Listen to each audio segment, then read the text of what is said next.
الحمد للہ وحدہ والصلاة والسلام علی من لا نبی بعدہ فاعوذ باللہ من الشیطان الرجیم بسم اللہ الرحمن الرحیم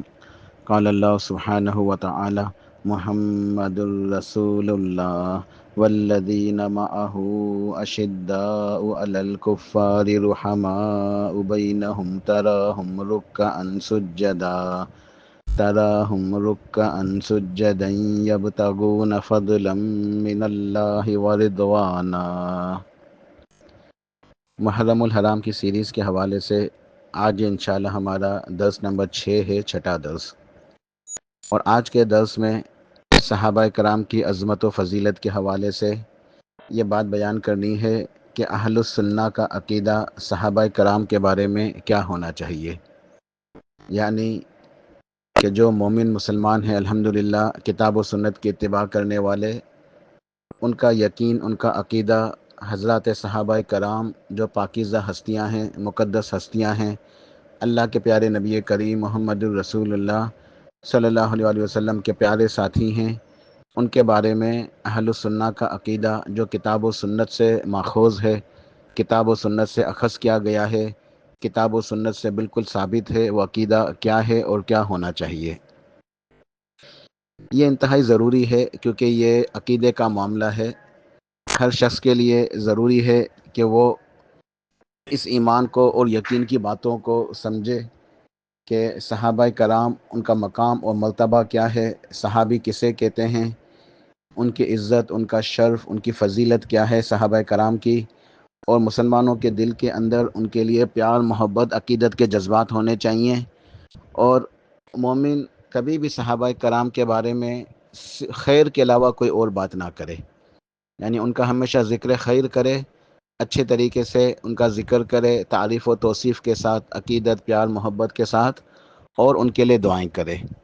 تو صحابہ کرام کے بارے میں عقیدہ کیا ہونا چاہیے مسلمان کا، کتاب و سنت کے مطابق اہل السنہ کا عقیدہ کیا ہونا چاہیے، یہ آج انشاءاللہ بیان ہوگا۔ سب سے پہلے تو صحابی کسے کہتے ہیں، صحابی کا مطلب کیا ہے؟ دیکھیں، صحابی کی تعریف یہ ہے کہ وہ پاکیزہ نفوس، وہ پاکیزہ ہستیاں جنہوں نے پیارے رسول اللہ صلی اللہ علیہ وسلم سے ملاقات کی، ایمان کی حالت میں آپ کو دیکھا، چاہے وہ ملاقات کتنی ہی کم کیوں نہ ہو، چاہے انہوں نے باقاعدہ طور پہ ملاقات نہ بھی کی ہو، صرف آپ کی مجلس کے اندر چلے گئے، آپ کو دیکھ لیا ایمان کی حالت میں، تو وہ صحابی ہیں۔ اور چاہے انہوں نے آپ سے کوئی روایت نقل کی یا نہ کی، یعنی کوئی قرآن کی آیت آپ سے لے کے نقل کی ہو یا کوئی حدیث آپ سے نقل کی ہو، جسے ہم کہتے ہیں نا کہ روایت بیان کرنا، تو چاہے انہوں نے روایات بیان کی ہوں یا نہ کی ہوں، چاہے انہوں نے آپ کے ساتھ کسی سفر میں حصہ لیا ہو یا نہ لیا ہو، کسی غزوے میں شریک ہوئے ہوں یا نہ ہوئے ہوں، آپ کے ساتھ کم وقت گزارا ہو یا زیادہ وقت گزارا ہو، بس جن پاکیزہ نفوس نے، ہستیوں نے اللہ کی رحمت سے، بہت بڑی یہ سعادت ہے، بہت بڑی یہ نعمت ہے کہ جنہوں نے آپ سے ایمان کی حالت میں ملاقات کر لی، آپ کو دیکھ لیا، ایمان کے ساتھ آپ کو دیکھ لیا، تو وہ صحابی کہلاتے ہیں۔ اب صحابہ کرام کے بارے میں ہمارا عقیدہ کیا ہونا چاہیے، تو یہ کچھ نقطے ہیں جو کتاب و سنت سے اخذ کیے گئے ہیں، ان سب کے باقاعدہ دلائل موجود ہیں، لیکن میں صرف ان نکات کو بیان کروں گا، ان کے دلائل آج کے اس درس کے اندر بیان نہیں ہوں گے کیونکہ وقت بہت زیادہ، پھر یہ درس طویل ہو جائے گا، وہ اگلے درس کے اندر انشاءاللہ بعد میں بیان ہو جائیں گے، لیکن یہ جو نکات ہیں یہ سارے کے سارے نکات قرآن و حدیث سے ہی ثابت شدہ ہیں۔ تو ہمارا صحابہ کرام کے بارے میں یہ یقین ہونا چاہیے، جو یہ نکات ہیں، جو یہ پوائنٹس ہیں، اور یہ کتاب و سنت سے ثابت ہیں، ہم ان کا انکار نہیں کر سکتے، کیونکہ ان نکات کا انکار کریں گے تو کتاب و سنت کا انکار آج ہو جائے گا، گویا کہ نعوذ باللہ ہم نے قرآن کا انکار کر دیا یا حدیث کا انکار کر دیا، اور جو بھی شخص کسی بھی قرآن پاک کی ایک آیت کا بھی انکار کر دے اور نبی علیہ الصلوۃ والسلام کی، سرتاج رسول صلی اللہ علیہ وسلم کی صحیح حدیث میں سے کسی ایک حدیث کا بھی اگر انکار کر دے تو وہ کافر ہو جاتا ہے۔ تو ہم یہ جو نکات ہیں، یہ جو عقیدہ ہے، بالکل کتاب و سنت سے اخذ کیا گیا ہے، اس سے ثابت ہے، لہٰذا ہم اس کا انکار نہیں کر سکتے، ہمیں اس کو ماننا ہے خوش دلی کے ساتھ، اور ایک دل کے فرحت و انبساط کے ساتھ ہمیں ان باتوں کو ماننا چاہیے اور صحابہ کرام کے بارے میں دل میں اچھے جذبات رکھنے چاہیے۔ پہلا نقطہ یہ ہے کہ صحابہ کرام یہ اللہ تعالیٰ کے منتخب کردہ چنے ہوئے لوگ ہیں۔ یہ ایک حدیث سے ثابت ہے، وہ حدیث انشاءاللہ اگلے دروس کے اندر بیان ہوگی کہ اللہ سبحانہ و تعالیٰ نے صحابہ کرام کو خود چنا ہے اپنے نبی صلی اللہ علیہ وسلم کی صحابت کے لیے، اپنے پیارے حبیب کی ساتھی بنانے کے لیے۔ پیارے حبیب کے ساتھی کون ہوں گے، آپ کی صحابت کون ہوں گے؟ تو خود اللہ تعالیٰ نے ان کا انتخاب کیا، خود ان کو چنا کہ وہ اچھے لوگ، وہ نیک لوگ جن کے دل پاکیزہ ہوں، جن کے دل اچھے ہوں، ان کو اپنے نبی کی صحابت کے لیے، نبی کا ساتھی بنانے کے لیے، نبی کے وزیر بنانے کے لیے، نبی کے خلفاء بنانے کے لیے، نبی کے صحابہ بنانے کے لیے خود اللہ تعالیٰ نے ان کا انتخاب فرمایا، ان کو چنا۔ تو صحابہ کرام اللہ تعالیٰ کے چنے ہوئے لوگ ہیں، ان کی سلیکشن اللہ تعالیٰ کی طرف سے ہوئی ہے، ان کی سلیکشن اللہ تعالیٰ کی طرف سے ہوئی ہے۔ امت میں سے کوئی بھی شخص محنتیں کر کے، عبادتیں کر کے، مجاہدے کر کے، ریاضتیں کر کے، چاہے جتنی چاہے عبادتیں کر لے، صحابی کے مقام تک نہیں پہنچ سکتا۔ کوئی بھی شخص چاہے کتنے بھی اونچے مقام تک چلے جائے، بہت بڑا اللہ کا ولی ہو، ہمیشہ پوری زندگی اللہ کی عبادت کرنے والا ہو، لیکن صحابی کے مقام کو وہ حاصل نہیں کر سکتا۔ صحابی کے مقام تک کوئی نہیں پہنچ سکتا۔ یہ صحابہ کو اللہ تعالیٰ نے خود چنا ہے، خود ان کا انتخاب فرمایا ہے۔ تو یہ پہلا نقطہ ہمارے یقین کا حصہ ہونا چاہیے، ہمارے ایمان کے اندر یہ بات رچی بسی ہونی چاہیے کہ صحابہ کرام وہ پاکیزہ نفوس ہیں، وہ مقدس ہستیاں ہیں جن کا انتخاب خود اللہ پاک نے فرمایا ہے، خود اللہ تعالیٰ نے انہیں چنا ہے۔ دوسرا نقطہ ہمیں یہ یقین ہونا چاہیے کہ صحابہ کرام پکے اور سچے ایمان والے ہیں، پکے اور سچے مومن ہیں، اپنے ایمان میں پکے ہیں اور سچے ہیں، ان کے ایمان پر شک کی گنجائش ہی نہیں ہے۔ کوئی شخص بھی صحابہ کرام کے بارے میں، ان کے ایمان کے بارے میں شک نہیں کر سکتا، کیونکہ ان کے ایمان کی گواہی، ان کی صداقت کی گواہی، ان کے نیکی اور تقوی کی گواہی خود اللہ سبحانہ و تعالی نے قرآن پاک میں دی ہے۔ اب اس کے دلائل اگلے دروس میں بیان ہوں گے انشاءاللہ، لیکن یہ نقطہ قرآن پاک سے اخذ کیا گیا ہے کہ صحابہ کرام پکے ہیں، اپنے ایمان میں سچے ہیں، اور ان کے ایمان میں شک کی گنجائش نہیں ہے، کیونکہ اللہ سبحانہ و تعالیٰ نے خود گواہی دی ہے ان کے ایمان کی۔ اب اگر کوئی شخص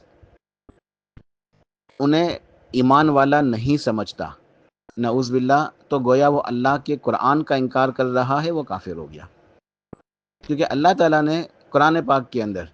صحابہ کرام کے ایمان کی گواہی دی، ان کے نیکی، ان کے تقوی کی گواہی دی ہے۔ تو یہ دوسرا نقطہ ہے، ہمارے ایمان کا حصہ ہونا چاہیے کہ صحابہ کرام سب کے سب مومن ہیں، ایمان والے ہیں، اور اچھے مسلمان ہیں، اچھے مومن ہیں، پکے اور سچے ایمان والے ہیں، ان کے ایمان پہ شک کی کوئی گنجائش نہیں ہے۔ تیسرا نقطہ کہ صحابہ کرام سب کے سب عادل ہیں، فقہ ہیں، سچے ہیں، امانت دار ہیں، ان کی گواہی مقبول اور مسلم ہے۔ یہ نقطہ سمجھنے کے لیے بہت ہی اہم ہے کہ یہ دین آج ہمارے پاس جو محفوظ ہے، الحمدللہ، قرآن پاک موجود ہے ہمارے پاس، سنت موجود ہے، احادیث مبارکہ موجود ہیں، تو یہ سب کیسے موجود ہیں؟ یہ ان سب کا جو ذریعہ ہے محفوظ کرنے کا، جو وسیلہ ہے، جو سبب بنا ہے، وہ صحابہ کرام ہیں۔ صحابہ کرام وہ مقدس ہستیاں ہیں جنہوں نے وحی کو سرتاج رسول پیارے رسول اللہ صلی اللہ علیہ وسلم کے اوپر نازل کرتے ہوئے دیکھا، انہوں نے وحی کا دور دیکھا ہے۔ سب سے بہترین زمانہ، خیر القرون میں سب سے بہترین زمانہ، عہد رسالت کا زمانہ پایا ہے، اللہ کے نبی کا زمانہ پایا ہے صلی اللہ علیہ وسلم، آپ کے اوپر وحی اترتے ہوئے دیکھی ہے۔ صحابہ کرام اس زمانے کے اندر موجود تھے جب وحی نازل ہو رہی تھی، احکامات اتر رہے تھے، دین نازل ہو رہا تھا، دین کی تکمیل ہو رہی تھی۔ اللہ کے نبی سرتاج رسول پیارے رسول اللہ صلی اللہ علیہ وسلم صحابہ کرام کو دین سکھاتے، عقیدہ بتاتے، ایمانیات کی باتیں بتاتے، عبادتیں کرنا، معاشرت، لین دین، معاملات، دین کے تمام احکامات صحابہ کرام کو سکھاتے، صحابہ کرام ان کے اوپر عمل کرتے اور اس کو محفوظ کرتے۔ آج اگر قرآن پاک ہمارے پاس موجود ہے صحابہ کرام کی وجہ سے، احادیث موجود ہیں صحابہ کرام کی وجہ سے۔ تو جو کتاب و سنت ہے، یہ قرآن و حدیث ہے، جو ہمارا دین ہے، یہ ہمارے پاس صحابہ کرام کی وجہ سے موجود ہے کہ انہوں نے محفوظ کیا ہے، انہوں نے روایات کو نقل کیا ہے، انہوں نے بیان کیا ہے۔ تو یہ الحمدللہ ہمارے ایمان کا حصہ ہے کہ تمام کے تمام صحابہ عادل ہیں، ثقہ ہیں۔ عادل کا مطلب کیا ہوتا ہے؟ ثقہ کا مطلب کیا ہوتا ہے کہ ان کی عدالت کے اندر، ان کے عدل کے اندر کوئی شک نہیں ہے۔ اور جب یہ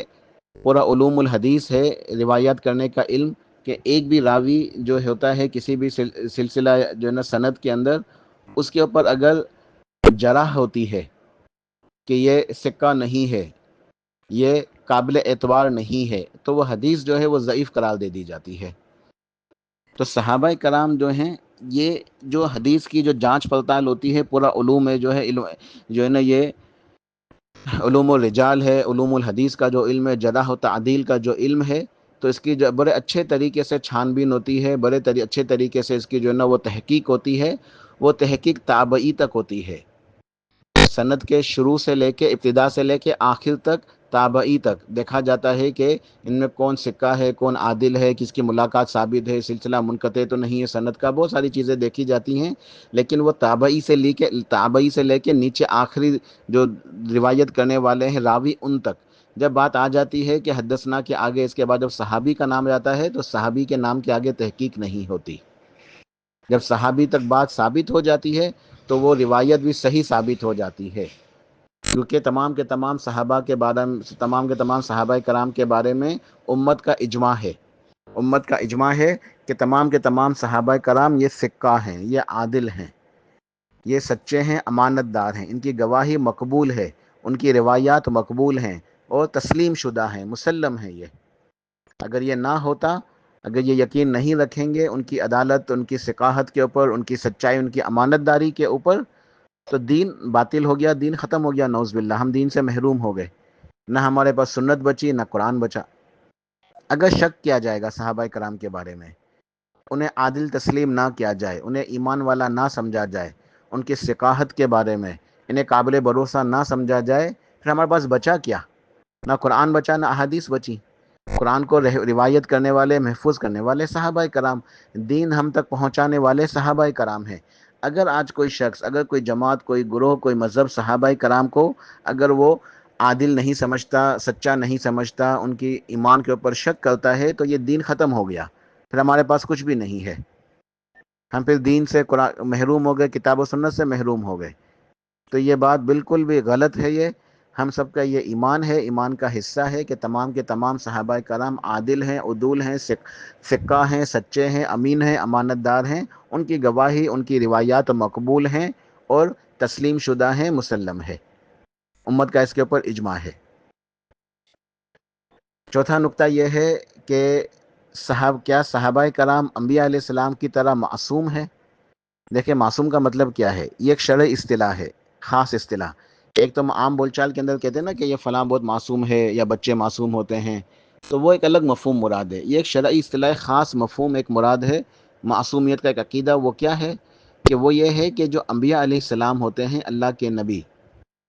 انبیاء علیہ السلام، انبیاء اور رسل جو ہوتے ہیں، ہم ان کے لیے عقیدہ رکھتے ہیں کہ انبیاء اور رسل یہ معصوم ہوتے ہیں۔ انبیاء اور رسول کے بعد امت میں کوئی معصوم نہیں ہے۔ معصوم کا مطلب یہاں اس خاص اصطلاح میں یہ ہے کہ ان کے اوپر اللہ تعالیٰ کی ایک خاص حفاظت ہے کہ یہ گناہ نہیں کر سکتے۔ انبیاء علیہ السلام گناہوں سے معصوم عن الخطا ہوتے ہیں، معصوم عن الخطا، ان سے غلطی نہیں ہو سکتی، کیونکہ وہ اللہ کے نبی ہیں، انہوں نے دین پہنچانا ہے، تو وہ معصوم عن الخطا ہیں۔ تو یہ معصومیت کا عقیدہ صرف اور صرف انبیاء علیہ السلام کے پاس ہے، نبیوں رسولوں کے ساتھ خاص ہے، کسی امت کے کسی فرد کے لیے نہیں ہے، ٹھیک ہے؟ تو صحابہ کرام بھی معصوم عن الخطا نہیں ہیں، لیکن وہ مغفور ہیں۔ اللہ تعالیٰ نے ان کی خطاؤں کو اگر کچھ ہوئی ہیں تو ان کو معاف کر دیا ہے۔ پہلی بات تو یہ کہ وہ خطا کرنے والے نہیں تھے، گناہ کرنے والے نہیں تھے، لیکن اگر ایک انسان ہے، ایک انسانی بشری تقاضے ہوتے ہیں، بشری کمزوریاں ہوتی ہیں، اگر کسی صحابی سے کوئی خطا ہو بھی گئی ہے تو اللہ سبحانہ و تعالیٰ نے ان کی خطاؤں کو معاف کر دیا ہے۔ یہ بات قرآن سے ثابت ہے، یہ بات احادیث سے ثابت ہے، کتاب و سنت سے اخذ کی گئی ہے کہ اللہ سبحانہ و تعالیٰ نے صحابہ کرام کی مغفرت کر دی ہے۔ صحابہ کرام کی خطاؤں کو، ان کی لغزشوں کو اگر کچھ ہوئی ہیں، ان سے کچھ گناہ سرزد ہو گئے ہیں، تو وہ انہیں نقصان نہیں پہنچا سکتے، انہیں ضرر نہیں پہنچا سکتے، کیونکہ اللہ تعالیٰ نے انہیں معاف کر دیا ہے۔ قرآن میں اللہ نے اس بات کا اعلان کر دیا ہے، قرآن سے یہ بات ثابت ہے، انہیں ایک مغفرت کا پروانہ اللہ نے عطا کر دیا ہے کہ اللہ سبحانہ و تعالیٰ نے صحابہ کرام کو معاف کر دیا ہے۔ تو صحابہ کرام معصوم عن الخطا نہیں ہیں، مگر مغفور ہیں، ان کی مغفرت ہو چکی ہے، ان کے گناہ معاف ہو چکے ہیں، ان کے لغزشیں، ان کی کمی کوتاہیوں کو اللہ تعالیٰ نے درگزر فرما دیا ہے، ان کی بخشش ہو گئی، ان کی مغفرت ہو گئی۔ اب وہ اللہ تعالیٰ کے پاس ہیں بغیر خطا، بغیر گناہوں کے، ان کے گناہ معاف ہو چکے ہیں۔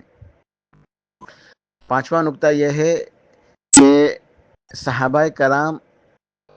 نعوذ باللہ تنقید سے بالا تر ہیں۔ امت کے کسی شخص کا یہ کام نہیں ہے، کسی کے پاس یہ اختیار نہیں ہے، اس بات کا استحقاق نہیں ہے کہ کوئی شخص صحابہ کرام کے اوپر تنقید کرے۔ ان کے اوپر تنقید نہیں کی جا سکتی، ان کے اوپر تنقید نہیں ہو سکتی۔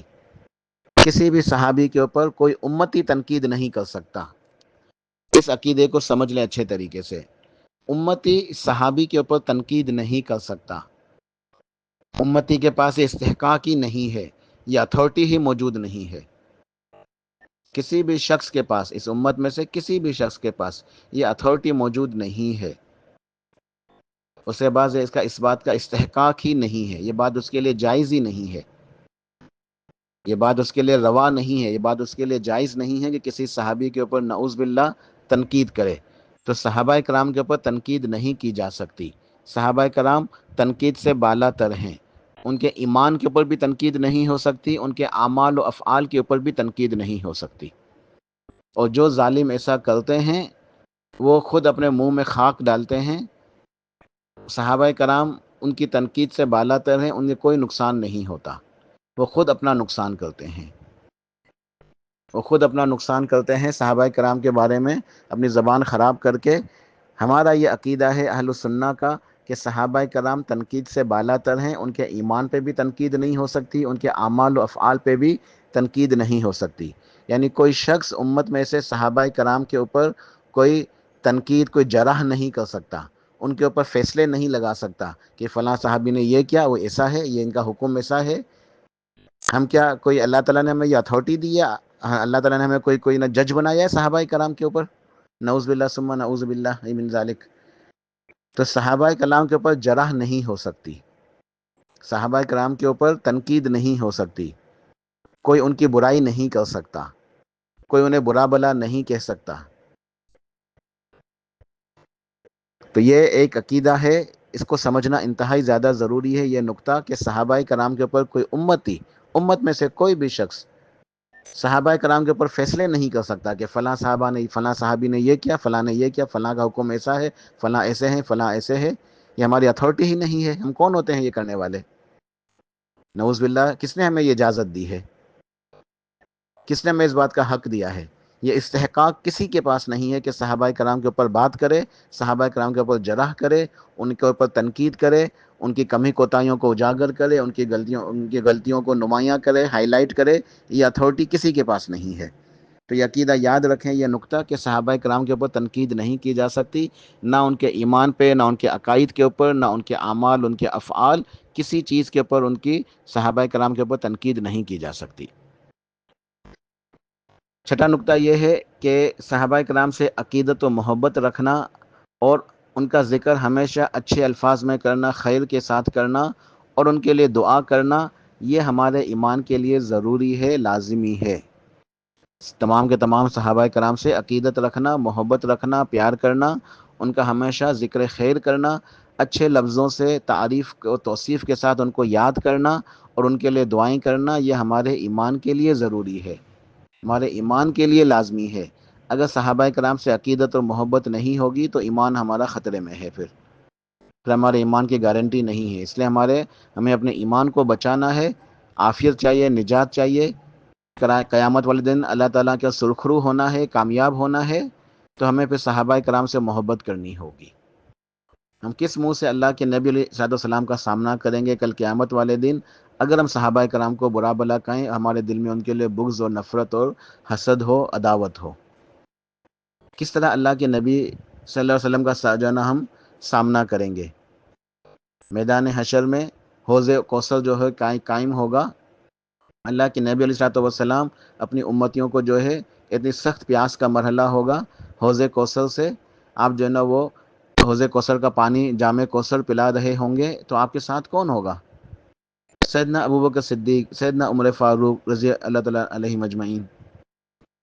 تو وہ گلاس بھر بھر کے دے رہے ہوں گے اور سرتاج رسول پلا رہے ہوں گے۔ تو بھلا کوئی شخص جس کے دل میں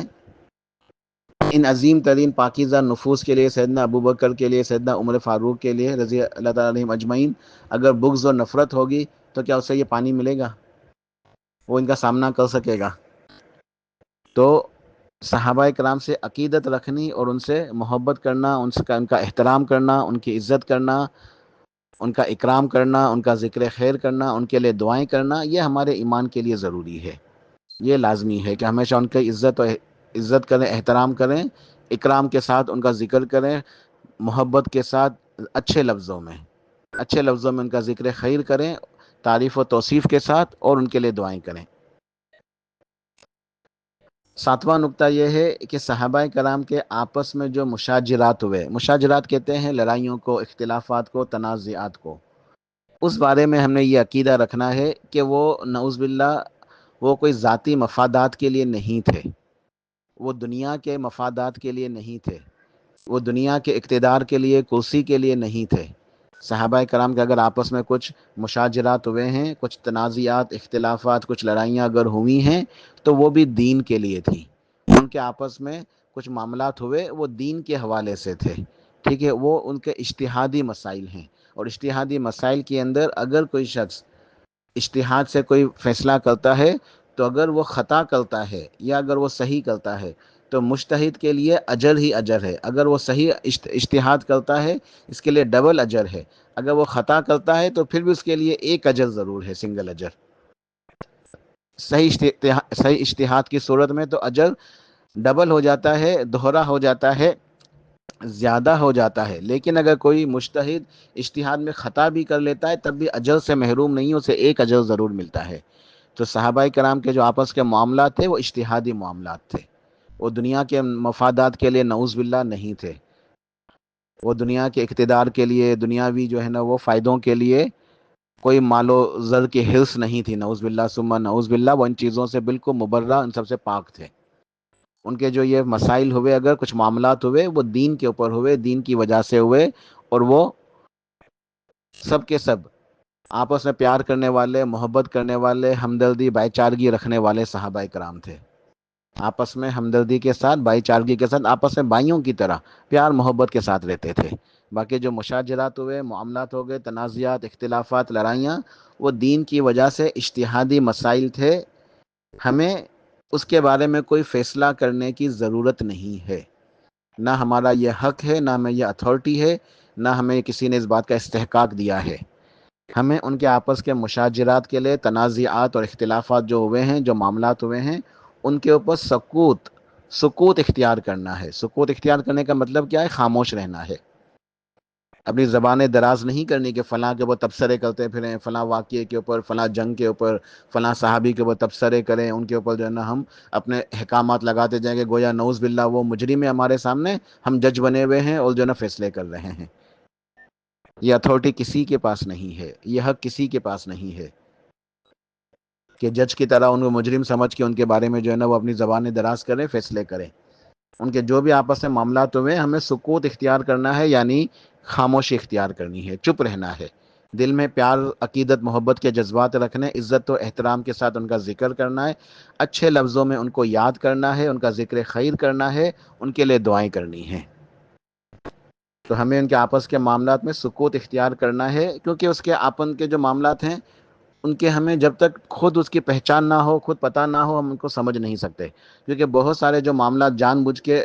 اچھالے جاتے ہیں، اجاگر کیے جاتے ہیں، ان کو نمایاں کیا جاتا ہے، ہائی لائٹ کیا جاتا ہے نا، ان میں تو بہت ساری چیزیں تو وہ سندن ثابت ہی نہیں ہوتی، ضعیف ہوتی ہیں، جھوٹی باتیں ہوتی ہیں۔ جھوٹے حالات، جھوٹے واقعات، جھوٹی باتیں ہوتی ہیں، اور کچھ اگر صحیح ہوتی ہیں تو ان کو سمجھنے کی ضرورت ہوتی ہے کہ وجہ کیا تھی، پیچھے حکمت کیا تھی، پیچھے سیاق و سباق کیا چل رہا ہے، معاملات کیا چل رہے ہیں، وجہ کیا تھی. تو وہ جب تک یہ سب چیزیں ہمارے علم میں نہ ہو، ہم اس کو سمجھ نہ سکیں، ہمیں ان میں سکوت اختیار کرنا ہے، خاموش رہنا ہے، چاہے وہ معاملہ ہماری سمجھ میں آئے یا نہ آئے. ہمیں اس سے کوئی غرض، اس سے بحث نہیں ہونی چاہیے کہ ہمیں کوئی فلاں چیز سمجھ میں نہیں آئی. جیسے میں نے عرض کیا کہ یا تو وہ چیزیں جھوٹی ہوتی ہیں، زیادہ تر جو پھیلائی جاتی ہیں، مشہور کی جاتی ہیں، وہ حقیقی یا سچی نہیں ہوتی. اور اگر کچھ اس کے اندر سچ ہوتا بھی ہے تو اس کو سمجھنے کی ضرورت ہوتی ہے کہ پیچھے حکمت کیا تھی، وجہ کیا تھی، اس کا مفہوم کیا ہے، اس کا معنی کیا ہے، اصل اس کی تشریح، اس کی تفسیر کیا ہے. جب تک ہمیں ان چیزوں کی اچھے طریقے سے علم نہ ہو اور کسی اچھے علماء سے ہم رجوع نہ کر لیں جو راسخین من العلم ہے، جو علماء راسخین من العلم ہے، کتاب و سنت کے علم سے جو ہے وہ ان کے جو ہے نا وہ قلوب و اذہان ان کے جو ہے نا وہ منور ہیں، جب تک ہمیں صحیح علم نہ ہو تب تک ہمیں ان کے آپس کے معاملات کے اندر سکوت اختیار کرنا ہے، خاموش رہنا ہے. یہ ممکن نہیں ہے کہ ہم جج بن جائیں، ان کو ملزم سمجھ کے جو ہے نا وہ ہم احکامات جاری کرتے جائیں، فیصلے جاری کرتے جائیں. تو ہمیں سکوت اختیار کرنا ہے، ان کا ذکر خیر کرنا ہے، خاموش رہنا ہے. جو جان بوجھ کے ان کی لغزشوں، ان کی خامیوں کو ڈھونڈنے کی ناکام کوشش کرے گا، جو ظالم جان بوجھ کر ان کی لغزشوں، ان کی خامیوں کو ڈھونڈنے کی ناکام کوشش کرے گا اور انہیں برا بھلا کہے گا، اس کا ایمان ناقص ہے، صحیح نہیں ہے، وہ گمراہ ہے. اس کا ایمان ہی صحیح نہیں ہے، وہ گمراہ شخص ہے. 8واں نقطہ کہ تمام صحابہ کرام، اہل بیت اور ازواج مطہرات جو امہات المومنین ہیں، ان سب سے محبت ایمان اور نیکی تقوی کی علامت ہے. تمام صحابہ کرام سے محبت کرنا، تمام اہل بیت سے محبت کرنا، ازواج مطہرات سے، امہات المومنین سے محبت کرنا، یہ ایمان کی علامت ہے، نیکی اور تقوی کی علامت ہے. اور ان سے بغض اور عداوت اور نفرت رکھنا، یہ نفاق اور کفر کی علامت ہے. تو صحابہ کرام کے اندر تمام شامل ہے، اہل بیت بھی شامل ہے. جب ہم کہیں گے صحابہ کرام، سب آ جاتے ہیں، اہل بیت بھی ان کے اندر آ جاتے ہیں، اور ازواج مطہرات جو مومنوں کی ماں ہیں، امہات المومنین، وہ بھی آ جاتی ہیں. تو تمام کے تمام صحابہ کرام، جس کے اندر اہل بیت بھی شامل ہیں اور ازواج مطہرات بھی شامل ہیں، ہم ان سب سے محبت کریں گے، عقیدت رکھیں گے، یہ ایمان کی علامت ہے، نیکی و تقوی کی علامت ہے. اور ان سے بغض اور عداوت رکھنا، یہ نفاق اور کفر کی علامت ہے. 9واں نقطہ یہ ہے کہ انبیاء علیہ السلام کے بعد امت میں سب سے افضل صحابہ کرام ہیں. انبیاء علیہ السلام کے بعد، نبیوں اور رسولوں کے بعد امت میں سب سے افضل صحابہ کرام ہیں، اور صحابہ کرام میں سب سے افضل سیدنا ابوبکر صدیق ہیں، پھر سیدنا عمر فاروق ہیں، پھر سیدنا عثمان غنی ہیں، پھر سیدنا علی بن ابی طالب رضی اللہ تعالیٰ عنہم اجمعین ہیں. یہ چاروں خلفائے راشدین ہیں، یہ چاروں کے چاروں خلفائے راشدین ہیں اور مبشر بالجنہ ہیں. اللہ تعالیٰ نے جنت کی بشارتیں دنیا کے اندر عطا کر دی ہیں. تو اس امت میں سب سے افضل بالترتیب سیدنا ابوبکر صدیق، پھر سیدنا عمر فاروق، پھر سیدنا عثمان غنی، پھر سیدنا علی بن ابی طالب رضی اللہ تعالیٰ عنہم اجمعین ہیں. پھر ان کے بعد جو باقی 6 عشرہ مبشرہ ہیں، وہ سب سے افضل ہیں، کیونکہ ٹوٹل 10 جو ہے ایک ہی حدیث کے اندر، یعنی جنت کی بشارت تو نبی علیہ السلام کی زبان مبارک سے بہت سارے صحابہ کرام نے حاصل کی، لیکن ایک ہی روایت کے اندر 10 کا ایک ساتھ تذکرہ فرمایا. تو ہم انہیں کہتے ہیں عشرہ مبشرہ. یہ عشرہ مبشرہ، یہ 10 صحابہ ہیں جو ایک ہی روایت میں، ایک ہی حدیث میں آپ نے فرمایا ابو بکر فی الجنہ، عمر فی الجنہ، عثمان فی الجنہ، علی فی الجنہ. تو 10 صحابہ کرام کا اپنے نام لے کے بشارت دی کہ یہ جنتی ہیں. تو یہ سب سے افضل ہیں. پھر اس کے بعد اصحاب بدر ہیں، اصحاب احد ہیں، پھر بیعت رضوان والے صحابہ کرام ہیں، پھر دیگر تمام کے تمام صحابہ کرام ہیں. تو یہ صحابہ کرام میں کسی کا درجہ بلند ہے، کسی کا کم ہے، یہ اللہ تعالیٰ کی تقسیم ہے اور کتاب و سنت سے ثابت ہے. آخری نقطہ یہ ہے کہ اللہ تعالیٰ تمام کے تمام صحابہ کرام سے، جن میں اہل بیت بھی شامل ہیں، جن میں ازواج مطہرات بھی شامل ہیں، سب کے سب صحابہ کرام سے اللہ تعالیٰ راضی ہے، اور وہ سب کے سب اللہ تعالیٰ سے راضی ہیں. اللہ سبحانہ و تعالیٰ تمام کے تمام صحابہ کرام سے راضی ہے، اور وہ سب اللہ تعالیٰ سے راضی ہیں. تو یہ 10 نقطے ہیں، یہ ہمارا ایمان ہے، ہمارا عقیدہ ہے.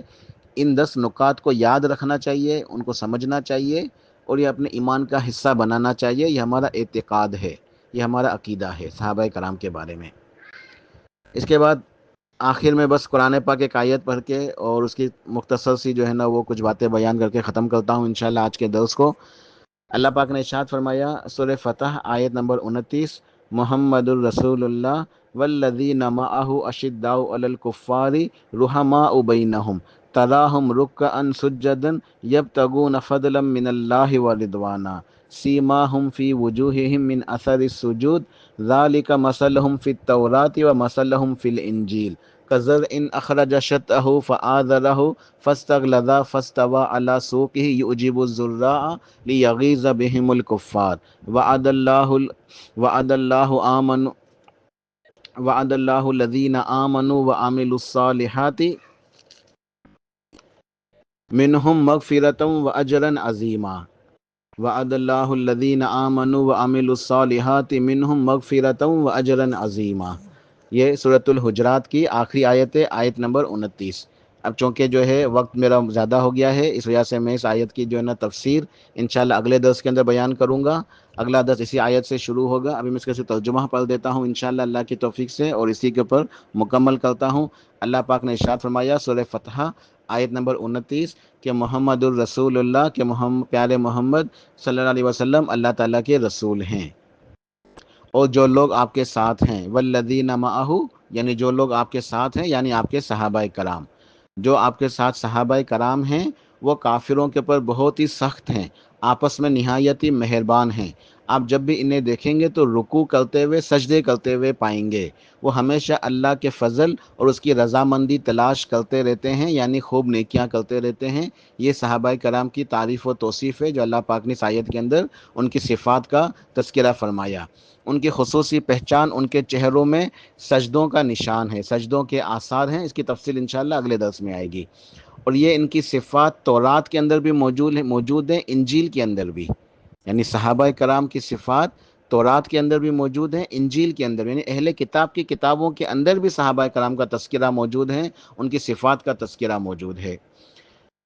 اور انجیل میں ان کی صفت اس کھیتی کی مانند ہے جس نے اپنے کومپل نکالی، یعنی ننھا سا پودا نکلا، پھر اسے مضبوط کیا، پھر وہ پودا موٹا تناور درخت ہو گیا، پھر اپنے تنے کے اوپر سیدھا کھڑا ہو گیا، کسانوں کو خوش کرتا ہے۔ اللہ تعالیٰ نے یہ اس لیے کیا کہ تاکہ ان صحابہ کرام کی وجہ سے جو انکار کرنے والے ہیں، جو کفار ہیں، ان کو خوب جلائے۔ اللہ تعالیٰ نے ان لوگوں سے یعنی صحابہ کرام سے جو ان میں ایمان لائے یعنی صحابہ کرام اور نیک عمل کیے ہیں، ان کے لیے مغفرت کا اور اجر عظیم کا وعدہ کیا ہے۔ اللہ تعالیٰ نے صحابہ کرام کے لیے مغفرت کا اور اجر عظیم کا وعدہ کیا ہے۔ تو یہ صحابہ کرام کی بہت پیاری خصوصیات ہیں۔ یہ سورہ فتح کے اندر یہ آخری آیت ہے، اس کی مزید تفسیر انشاءاللہ اگلے درس کے اندر اللہ پاک توفیق عطا فرمائے۔ سبحان ربک رب العزت عما یصفون وسلام علی المرسلین والحمد للہ رب العالمین۔